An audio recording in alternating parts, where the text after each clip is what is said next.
Nabi besar Muhammad sallallahu alaihi wasallam. Karena sudah jelas di dalam hadis beliau dinyatakan Rasulullah, man shalla alayya wahidan sallallahu alaihi asyara. Barang siapa yang bersalawat kepadaku satu kali, maka Allah akan berikan 10 kebaikan.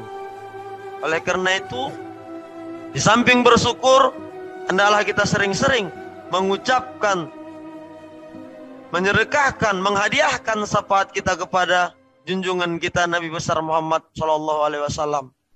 Karena di suatu saat di akhirat nantinya yang bisa memberikan syafaat tak lain tak bukan adalah Nabi Muhammad sallallahu alaihi wasallam.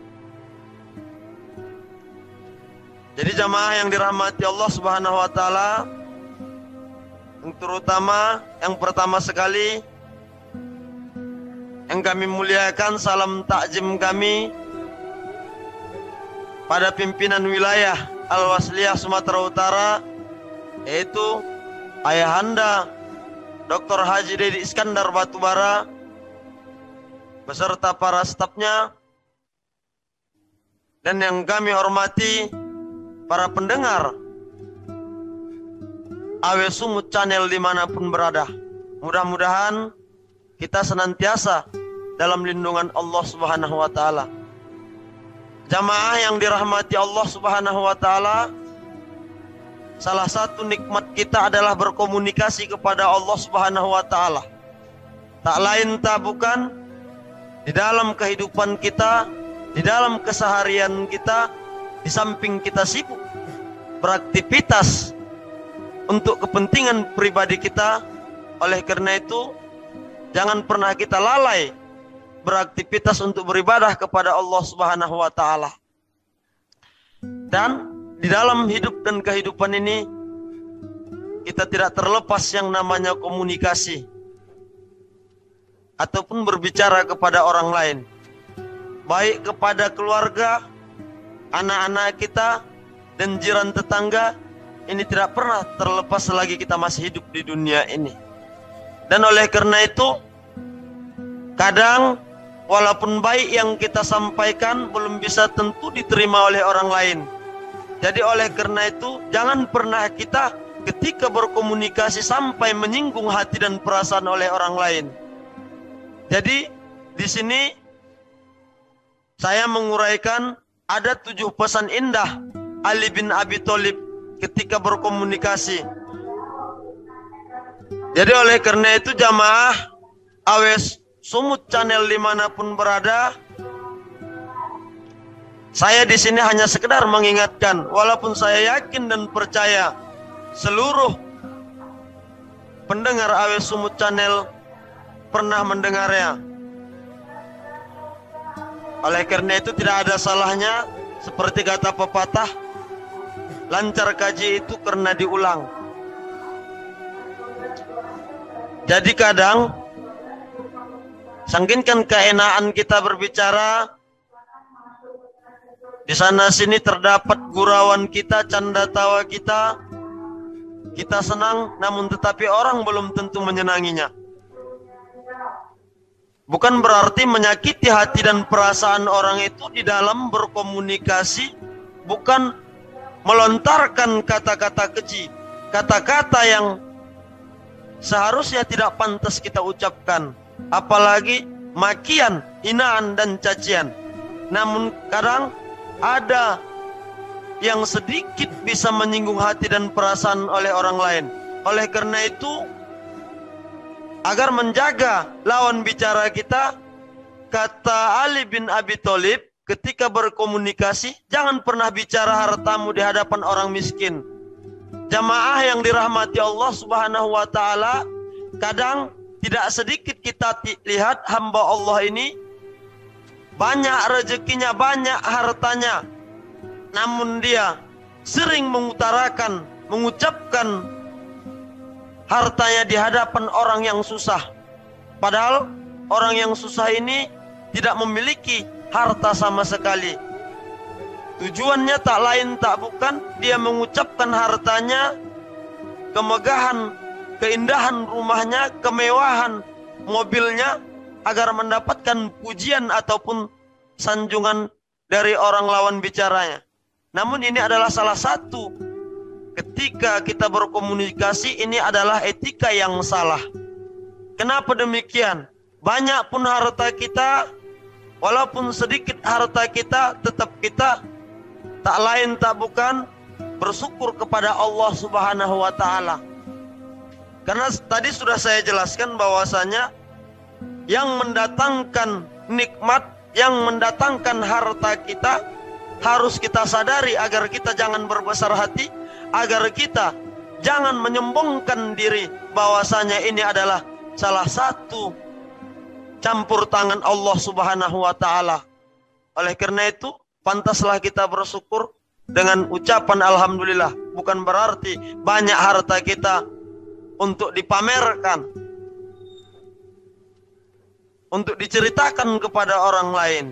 Dan kita harus menyadari bahwasanya harta kita tersebut hanyalah sebuah titipan yang telah dititipkan Allah Subhanahu wa Ta'ala kepada kita. Bukan kita miliki. Ini adalah titipan. Apabila kita bisa mengendalikan harta tersebut, maka insya Allah surga akan menanti kita. Namun tetapi apabila harta yang telah dititipi Allah tidak bisa kita gunakan dengan sebaik-baiknya, malah kita gunakan, kita manfaatkan untuk kemaksiatan, insya Allah neraka akan menanti kita. Jadi oleh karena itu jamaah yang dirahmati Allah Subhanahu wa Ta'ala, bagaimana caranya agar harta itu kita bawa sampai mati? Banyak orang di sana sini mengatakan bahwasanya harta itu tidak akan kita bawa mati. Kita sadar bahwasanya harta ini tidak akan kita bawa mati. Namun tetapi untuk mengaplikasikan bersedekah kepada fakir miskin dan anak yatim, kita tidak mau. Inilah salah satu sifat kikir kita kepada manusia. Padahal sebenarnya pada hakikatnya jamaah yang dirahmati Allah Subhanahu wa Ta'ala, harta ini adalah amanah. Harta ini adalah titipan kepada kita. Oleh karena itu Allah menguji kita melalui kesenangan, kekayaan. Dalam catatannya Allah menilai kita, apakah kita diberikan harta yang berlimpah ruah, apakah kita ingat bersedekah di jalan Allah, atau sebaliknya. Jadi oleh karena itu jamaah yang dirahmati Allah Subhanahu wa Ta'ala, jangan pernah kita berbicara harta kita di hadapan orang miskin. Namun tetapi alangkah naibnya kita, alangkah lemahnya kita sebagai manusia, sudah tidak pernah kita bersedekah kepada fakir miskin dan anak yatim, melainkan kita bangga di hadapan mereka untuk menceritakan harta kita. Inilah salah satu yang dilarang oleh Ali bin Abi Thalib. Banyak pun harta kita jangan diceritakan, namun tunjukkan bahwasanya harta ini tanda terima kasih kita, tanda bersyukur kita kepada Allah dengan cara bersedekah kepada mereka. Bukan hanya sekedar ucapan untuk menceritakan kekayaan dan kemegahan kita. Karena Rasulullah pernah berpesan di dalam sebuah hadisnya, as-sadaqatu tasuddu sab'ina baban minasyarri. Sedekah itu bisa menutupi 70 pintu-pintu kejahatan. Bayangkan jamaah yang dirahmati Allah Subhanahu wa Ta'ala, satu sedekah kita, namun tetapi Allah akan tutupi 70 pintu kejahatan yang ingin menghampiri kita. Oleh karena itu jamaah yang dimuliakan Allah, agar harta kita berkah, agar hidup kita ini indah, maka perbanyaklah sedekah. Dan agar kita jauh daripada mara bahaya. Oleh karena itu jangan pernah kita lupa bersedekah. Baik harta kita yang sedikit kita sedekahkan, apalagi banyak. Alangkah bangganya Allah Subhanahu wa Ta'ala menilai hamba-hambanya yang kekurangan, yang pas-pasan hidupnya, namun tetapi dia tidak pernah lupa untuk bersedekah kepada fakir miskin dan anak yatim.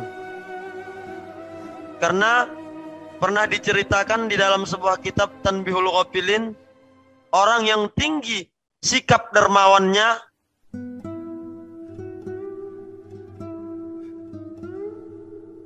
tanya walaupun pada hakikatnya dia perlu dengan harta tersebut.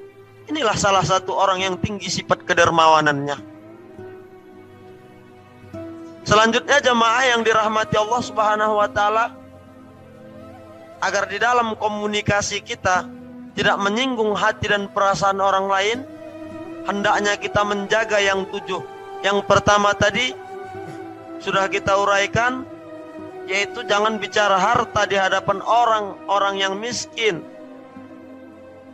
Ini adalah salah satu bahaya lisan kita ketika kita membicarakan harta kita kepada orang yang tidak mampu. Orang yang tidak mampu hanya bisa diam, mendengar, dan sedih di dalam hatinya. Walaupun tidak pernah kita menyinggung hati dan perasaan mereka dengan mengutarakan kata-kata yang kasar, kata-kata hinaan ataupun cacian, namun tetapi ini bisa membuat hati orang lain menjadi sedih. Yang kedua, jamaah yang dirahmati Allah Subhanahu wa taala, adapun pesan indah Ali bin Abi Thalib ketika berbicara ataupun bercerita kepada orang lain, yaitu jangan bicarakan sehatmu di hadapan orang yang sakit. Kadang kita tanpa sadar bahwasanya sering kita menjenguk orang-orang yang sakit di rumah sakit ataupun di kediamannya. Kita seenaknya menyinggung hati dan perasaan orang yang sakit. Tugas kita ketika melihat orang yang sakit tak lain tak bukan hanya sekedar memberikan bingkisan, bukan memberikan roti kepada orang yang sakit, namun tetapi ketahuilah jamaah yang dirahmati Allah Subhanahu wa taala, bahwasanya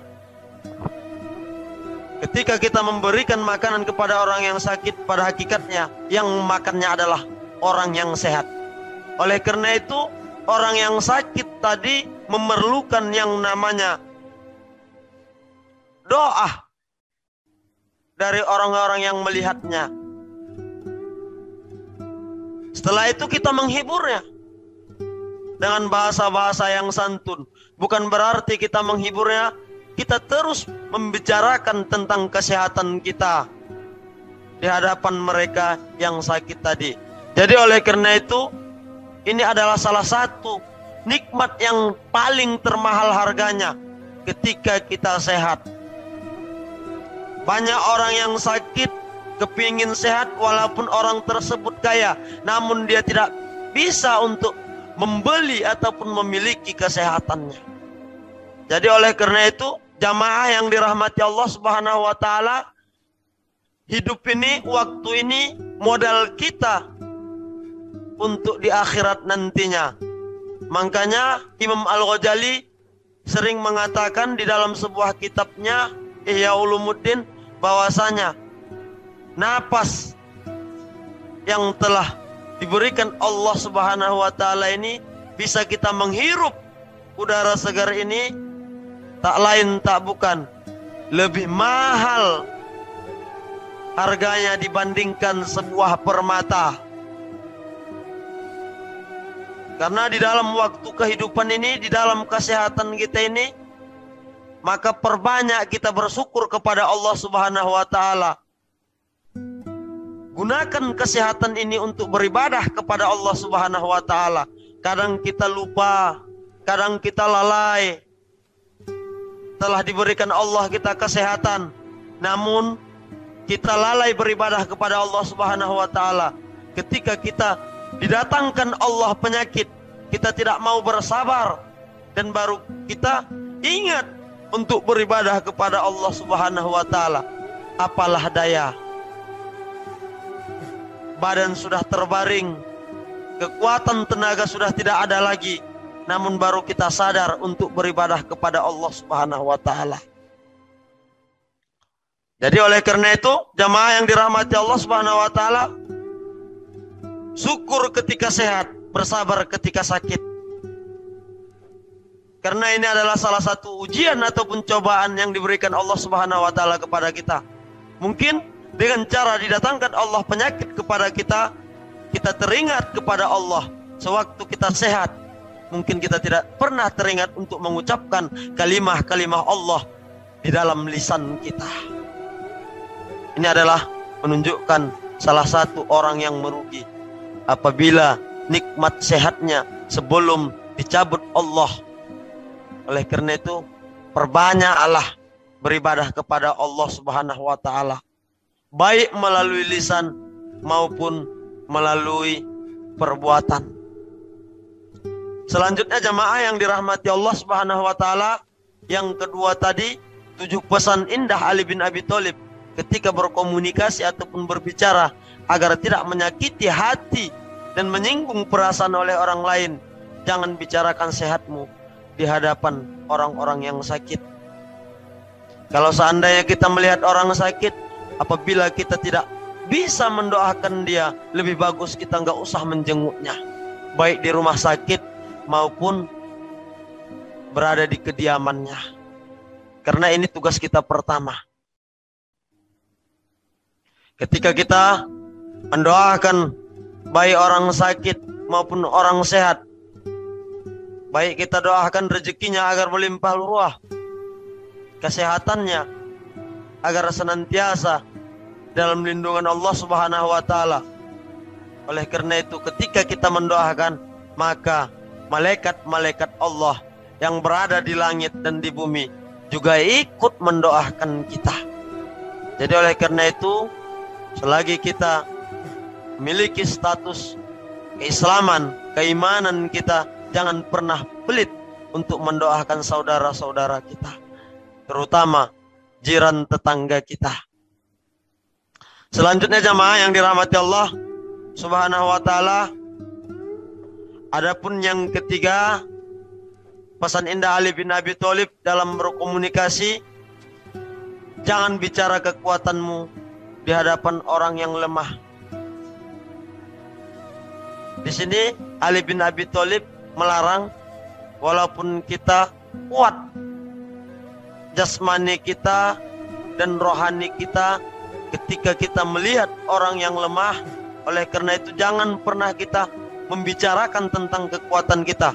Jangan pernah kita pamerkan kekuatan kita di hadapan orang lemah. Oleh karena itu, ketika kita melihat orang lemah, maka bantu mereka dengan tenaga kita, bantu mereka dengan pemikiran kita yang kuat, hati kita yang kuat. Inilah kata Ali bin Abi Thalib.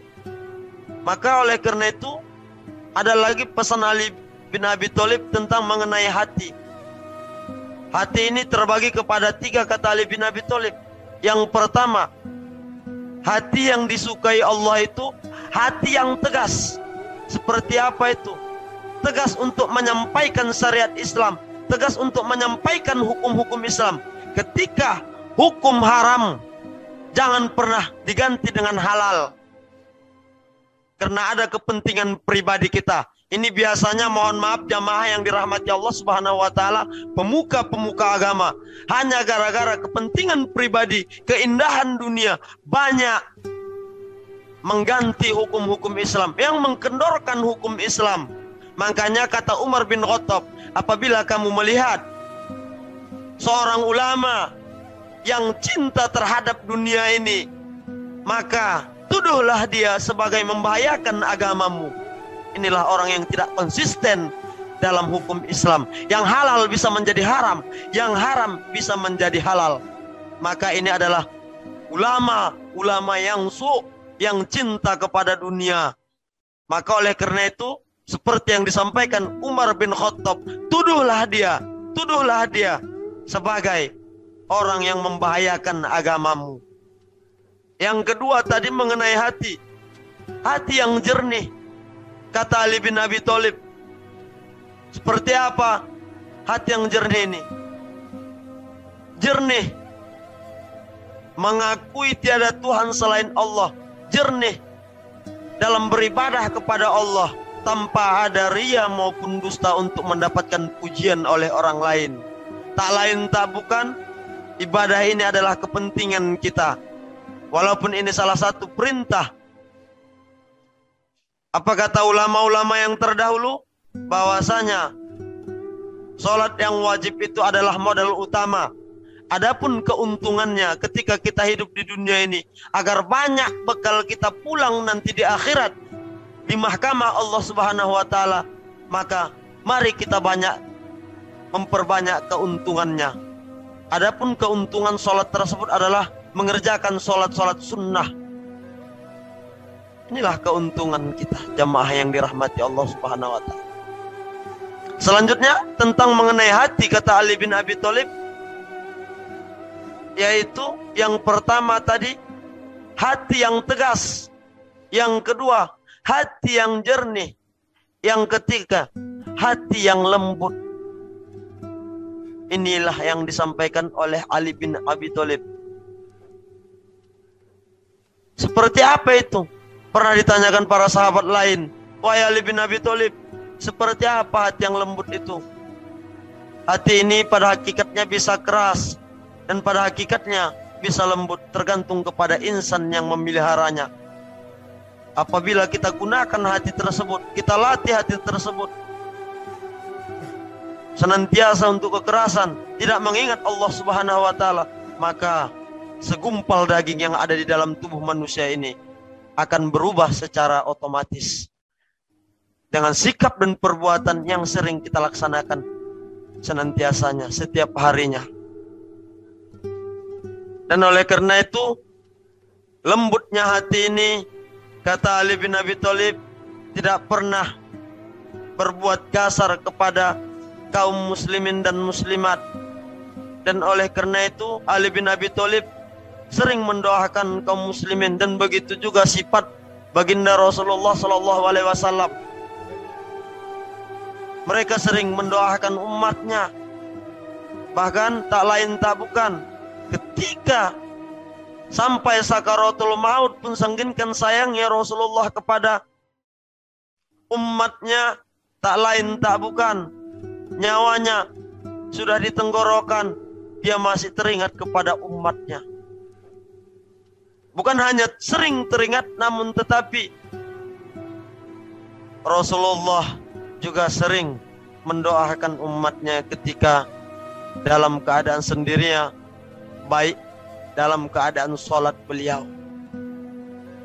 Jadi oleh karena itu, apalagi kita selaku hamba yang doib ini, alangkah pelitnya kita, alangkah kikirnya kita jamaah yang dirahmati Allah Subhanahu wa Ta'ala, apabila kita tidak pernah berbuat lemah lembut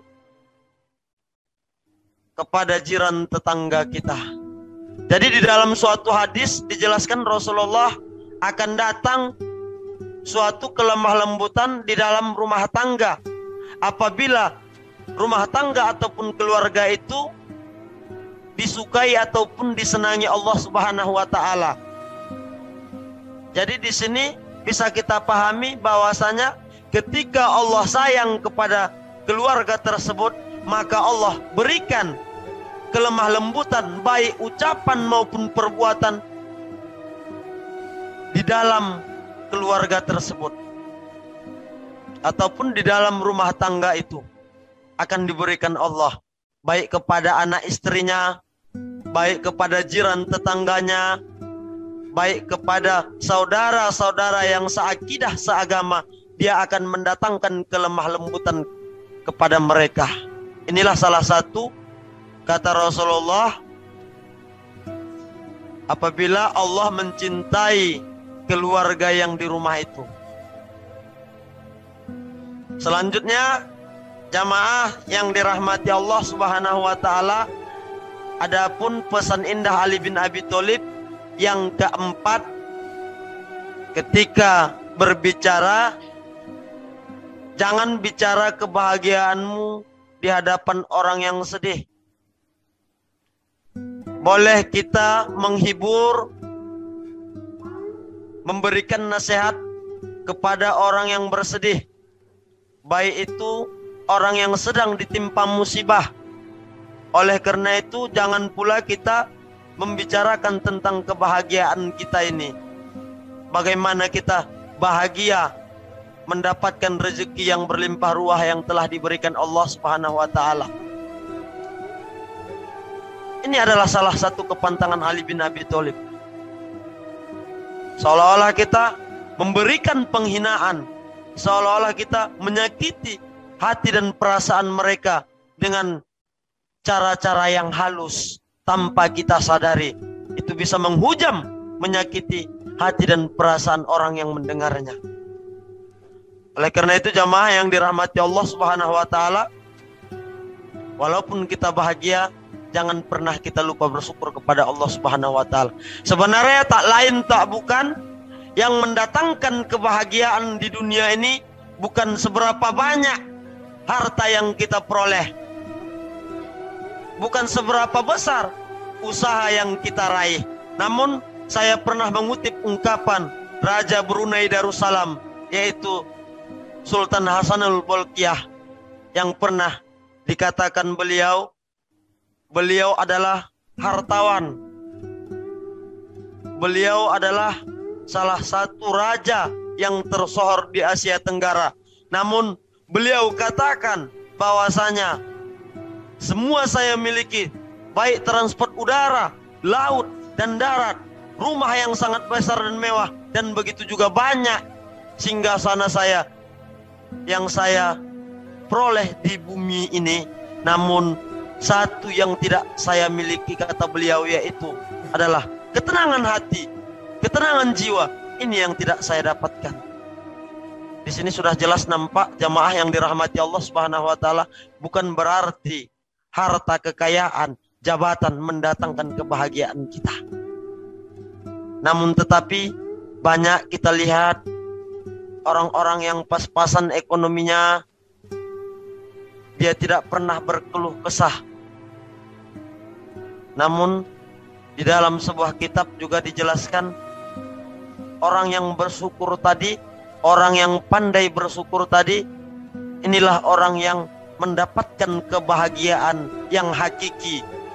Sejatinya orang-orang yang bahagia di dunia maupun di akhirat, inilah orang-orang yang taat kepada Allah Subhanahu wa taala. Orang yang berkeluh kesah ialah orang yang durhaka kepada Allah Subhanahu wa taala. Semakin banyak dia berkeluh kesah, semakin tidak akan pernah dia menjumpai yang namanya kebahagiaan tersebut. Jadi dapat kita simpulkan jamaah yang dirahmati Allah Subhanahu wa taala, obat kebahagiaan ini, mencari kebahagiaan ini tak lain tak bukan adalah ungkapan-ungkapan terima kasih kita kepada Allah Subhanahu wa taala. Banyak harta kita bisa mendatangkan kegalauan, kegundahan apabila kita tidak ingat bersyukur kepada Allah Subhanahu wa taala. Namun tetapi Allah sudah jelas mengancam kita. Banyak harta kita tidak bisa kita bersyukur. Ingat, ajabku sangat pedih, kata Allah di dalam surah Ibrahim. Ajabila sadid. Tunggu ajabku sangat pedih. Boleh jadi ketika kita durhaka kepada Allah, ketika kita tidak pandai bersyukur kepada Allah, tunggu ajab Allah. Cepatnya di dunia, lamanya nanti ajab Allah pasti datang ketika di akhirat. Jadi oleh karena itu jamaah yang dirahmati Allah Subhanahu wa taala, jangan pernah kita sia-siakan napas yang telah diberikan Allah Subhanahu wa taala ini. Tak lain tak bukan, kalau bisa ketika menghirup udara Allah ini, udara segar ini, ucapkan alhamdulillah. Alhamdulillah. Ini adalah termasuk salah satu zikir kita kepada Allah Subhanahu wa taala. Begitu berdetak jantung kita dalam satu detik, ucapkan syukur kepada Allah Subhanahu wa taala agar kita menjadi orang-orang yang syukur nikmat. Jangan sampai kita banyak harta kita, namun tetapi kita dinobatkan Allah, kita diponis Allah menjadi orang-orang yang kufur akan nikmat Allah Subhanahu wa taala. Selanjutnya jamaah, para pendengar Awe Sungut channel dimanapun berada, adapun pesan kelima Sayyidina Ali bin Abi Thalib ketika berbicara, jangan bicara kebebasanmu, di hadapan orang-orang yang terpenjara. Oleh karena itu, jamaah yang dirahmati Allah Subhanahu wa taala, kadang sering kita mengungkapkan kalimah-kalimah kebahagiaan kita sewaktu kita, badan kita, jasad kita tidak dipenjara, kepada mereka yang dipenjara. Oleh karena itu, kadang banyak orang yang lepas, yang pada hakikatnya tidak terpenjara, namun hati pikirannya terpenjara. Ada kala, ada baiknya banyak orang yang terpenjara, namun hati dan pemikiran mereka bebas. Kenapa demikian? Karena mereka senantiasa mengingat Allah Subhanahu wa taala. Alangkah lebih baiknya kita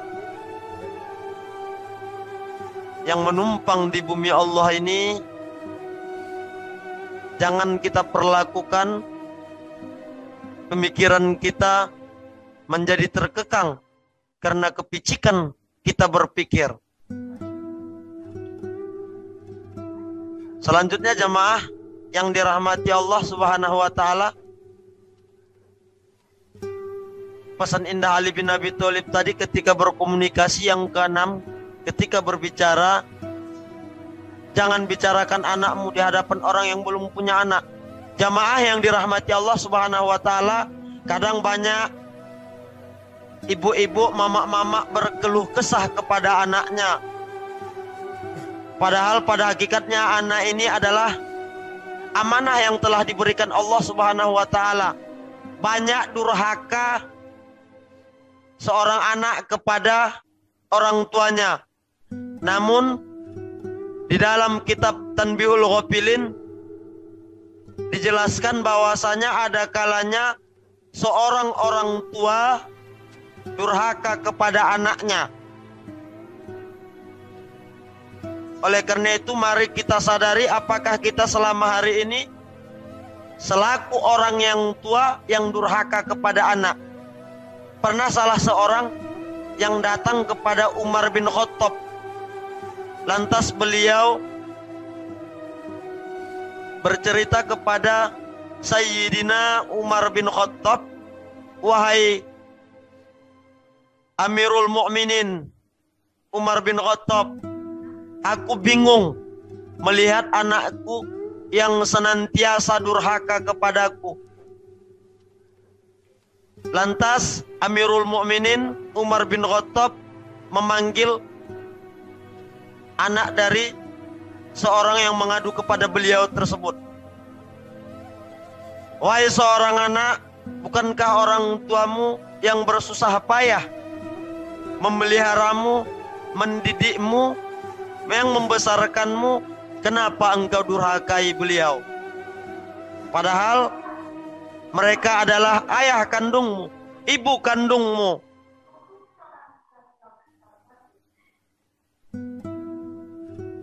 Bukankah beliau telah memberimu penghidupan sehingga kau bisa dari bayi sampai besar?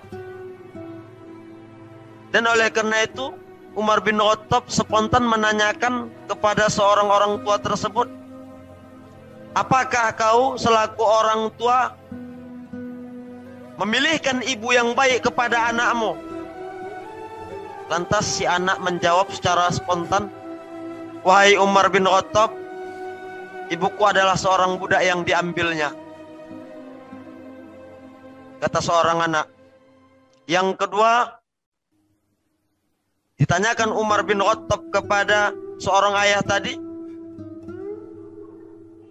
"Wahai seorang bapak, apakah kau memberikan nama kepada anakmu dengan nama yang baik?" Lantas si orang tua tersebut diam. Anak menjawab, "Wahai Umar bin Khattab, namaku nama yang tidak baik diberikan orang tuaku kepadaku. Lantas si anak juga menjawab, malu aku gara-gara namaku dibuat orang tuaku, namaku dibuat seorang ayahku kalilawar jantan. Sehingga kawan-kawanku memanggil aku pun merasa hina dan malu dengan nama yang telah diberikan orang tuaku.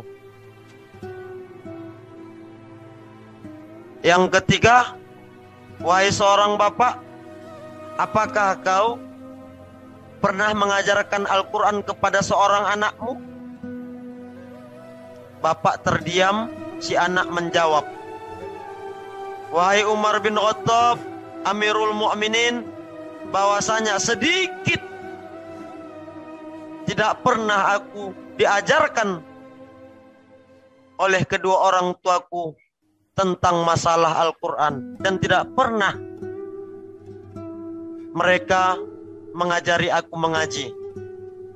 Lantas tak lain tak bukan sifat langkah yang diambil oleh Umar bin Khattab menyuruh orang tua tersebut pulang.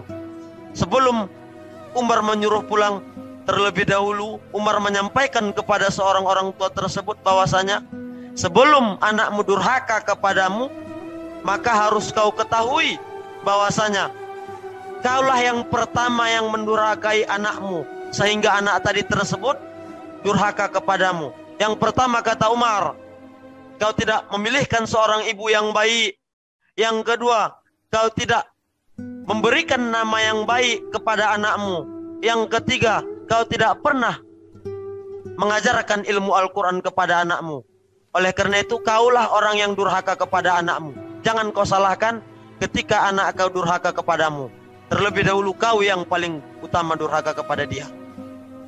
Jadi oleh karena itu, jamaah yang dirahmati Allah Subhanahu wa taala, banyak kita lihat sekarang emak-emak, ibu-ibu yang berkeluh kesah menghadapi seorang anak. Tidak ada lagi kesabaran mendidik anaknya.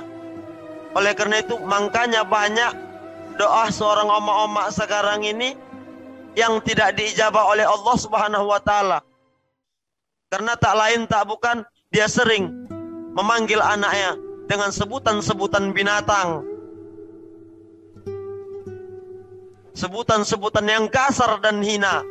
Oleh karena itu, jamaah yang dirahmati Allah Subhanahu wa taala, ketahuilah, sadari bahwasanya kejahatan anak-anak tadi yang kita rasakan, inilah yang diingin-inginkan, inilah yang dinanti-nantikan orang yang tidak memiliki anak.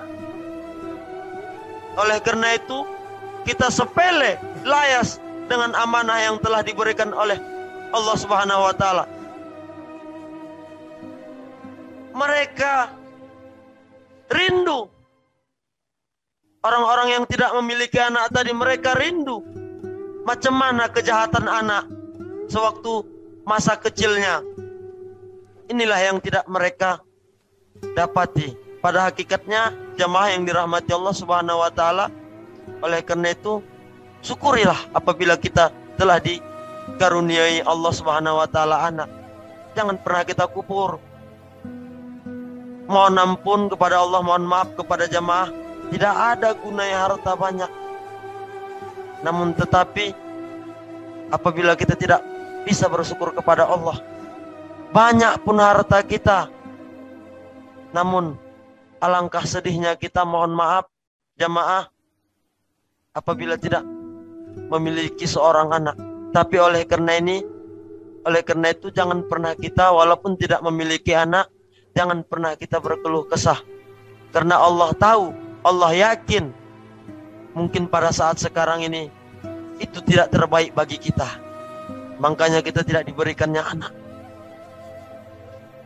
Jadi oleh karena itu, jamaah yang dirahmati Allah Subhanahu wa taala, mari kita syukuri anak kita dan jangan pernah membicarakan kebahagiaan, kesuksesan anak kita di hadapan orang-orang yang belum punya anak. Pada hakikatnya mereka juga ingin memiliki anak.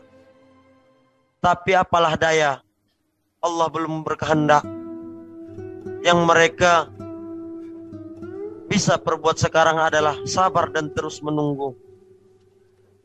Dan oleh karena itu, sementara kita yang dianugerahi anak tidak sabar kita untuk mendidik, merawat, memelihara seorang anak tadi, inilah yang mereka idam-idamkan. Mereka belum tahu rasanya macam mana perlakuan jahat seorang anak sewaktu kecil.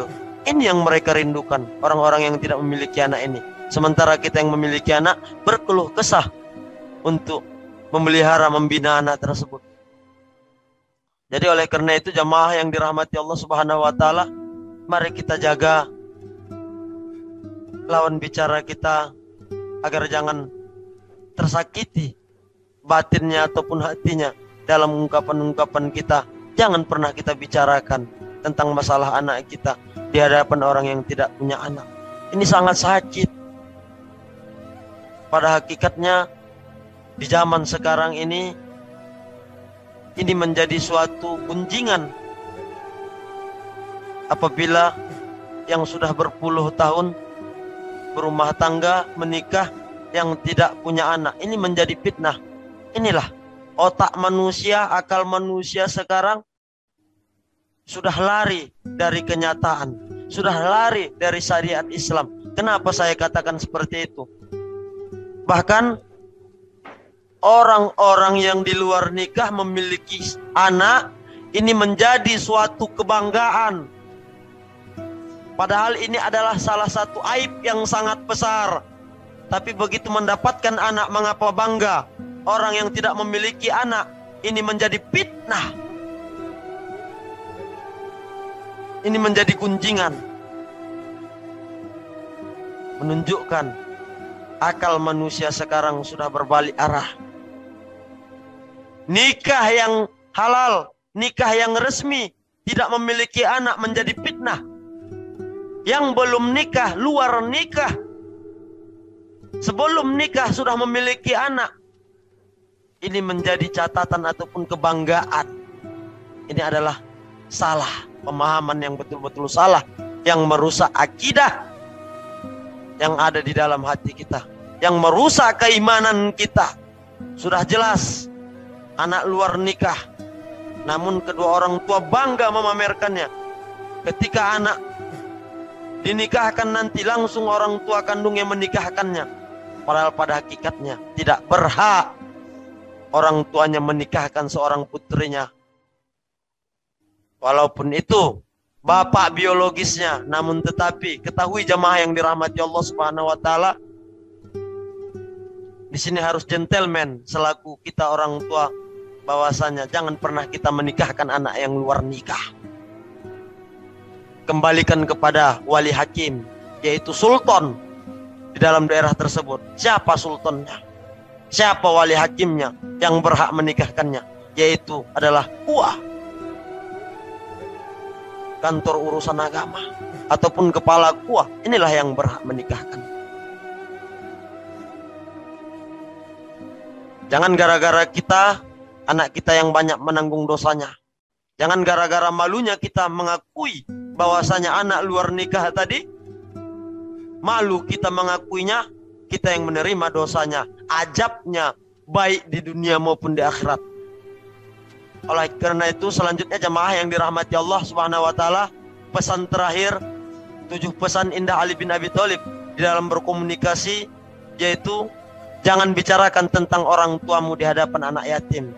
Jamaah yang dirahmati Allah Subhanahu wa taala, oleh karena itu mari kita larang anak-anak kita agar tidak membicarakan tentang ayah dan ibunya kepada kawan-kawannya yang tidak memiliki ayah dan ibu lagi. Oleh karena itu jamaah yang dirahmati Allah Subhanahu wa taala, kita juga harus bijak, tegas kepada anak-anak kita. Ketika anak kita berbicara kepada kawannya, sebelumnya kita briefing ataupun kita ajari tentang masalah agama, yang terutama tadi 7 pesan Ali bin Abi Thalib. Wahai anakku, jangan pernah kau ceritakan tentang masalah ayah ya. Jangan pernah kau ceritakan masalah oma ya. Perbuatan oma ayah mendidik kamu, memberi kamu makan kepada kawan kau yang tidak memiliki kedua orang tua lagi. Jangan anak. Jadi oleh karena itu jamaah yang dirahmati Allah Subhanahu wa taala, mudah-mudahan bisa kita mengamalkan, mengaplikasikan 7 pesan indah Ali bin Abi Thalib ini ketika kita berkomunikasi kepada sahabat kita, jiran tetangga, keluarga kita, Bukan berarti sakitnya hati orang yang mendengarkan kita berbicara bukan hanya sekedar melalui ungkapan-ungkapan kasar, ungkapan-ungkapan kekejaman, ungkapan-ungkapan cacian dan makian ataupun hinaan. Namun tetapi itulah ungkapan-ungkapan yang sangat pedih apabila kita berbicara. Yang pertama saya ulangi, jangan bicara hartamu di hadapan orang miskin. Yang kedua kata Ali bin Abi Thalib, jangan bicara sehatmu di hadapan orang yang sakit. Jangan bicara kekuatanmu di hadapan orang yang lemah. Yang keempat, jangan bicarakan kebahagiaanmu di hadapan orang-orang yang sedih. Yang kelima, etika berbicara. Jangan bicara kebebasanmu di hadapan orang-orang yang terpenjara. Yang keenam kata Ali bin Abi Thalib ketika berbicara, agar tidak menyinggung hati dan perasaan orang lain, jangan bicarakan anakmu di hadapan orang-orang yang tidak memiliki anak. Karena ini sangat bisa membuat hati orang yang mendengarnya sangat-sangat sakit dan pedih. Lebih bagus kita menyakiti seseorang itu dengan perbuatan dibandingkan dengan ucapan. Karena perbuatan apabila kita pukul, paling setahun hilang rasa sakitnya, seminggu, sebulan, dan lain sebagainya. Namun tetapi ketahui jamaah yang dirahmati Allah Subhanahu wa Ta'ala, apabila kita menyakiti hati dan perasaan orang lain melalui ucapan, bahkan tidak ada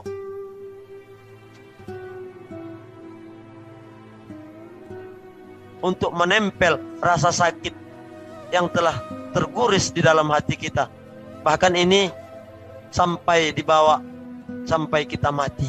Yang ketujuh tadi, jamaah yang dirahmati Allah Subhanahu wa Ta'ala, jangan bicarakan tentang orang tuamu di hadapan orang-orang yang tidak memiliki ayah dan ibu lagi, ataupun orang-orang yang yatim piatu. Mudah-mudahan ini bisa kita aplikasikan di dalam kehidupan kita sehari-hari.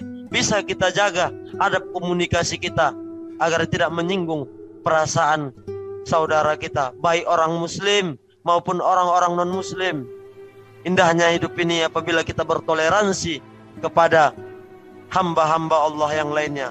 Terima kasih atas segala perhatian. Mohon maaf atas segala kekurangan. Billahi taufiq wal hidayah. Assalamualaikum warahmatullahi wabarakatuh.